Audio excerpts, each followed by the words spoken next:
আজকে আমরা ইসলামের 5টি মৌলিক বিষয় নিয়ে কথা বলতে যাচ্ছি। ঈমান, বিশ্বাস, তাওহীদ, আল্লাহর একতা। বিশ্বাস, মুসলমানরা ঈমান আনে যে আল্লাহ এক এবং তার কোনো শরীক নেই। আল্লাহই সর্বশক্তিমান, সর্বজ্ঞ এবং পৃথিবী ও আকাশে সবকিছু তারই হাতে। এটাই হলো ইসলামের প্রথম এবং সবচেয়ে গুরুত্বপূর্ণ শস্ত্র। প্রাণীর দিক, ইসলামের তাওহীদ, একত্ব বিশ্বাস করা বাধ্যতামূলক। এটি মুসলিম জীবনের মূল ধারণা। সালাত, নামাজ, প্রার্থনা।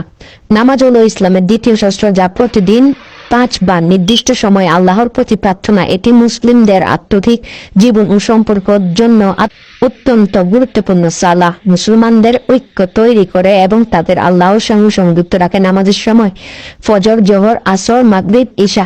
জাকাত, দান করা। এটি ইসলামের তৃতীয় শাস্ত্র।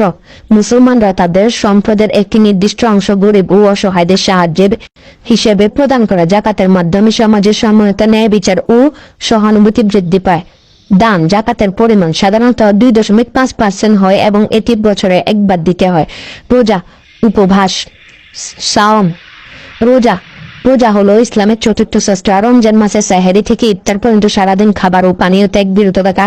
এটি আত্মসংযম, ত্যাগ এবং আল্লাহর প্রতি অনুত্যাগের প্রকাশ। রোজার উদ্দেশ্য, রোজা মানুষের মধ্যে ধৈর্য, সহিষ্ণুতা এবং অন্যের দুঃখ দুর্দশা অনুভব করার শিক্ষা দেয়। হজ এটি ইসলামের পঞ্চম শাস্ত্র। যে মুসলমানের শারীরিক ও আর্থিক সক্ষমতা আছে সে প্রতি জীবনে অন্তত একবার হলো মক্কা শরীফে হজ পালন করতে হবে। হজ ইসলামের সবচেয়ে পবিত্র এবং বড় একটি ধর্মীয় কার্যক্রম, যা মুসলিমদের একত্র করে এবং তাদের মধ্যে ভ্রাতৃত্বের অনুভূতি বৃদ্ধি করে।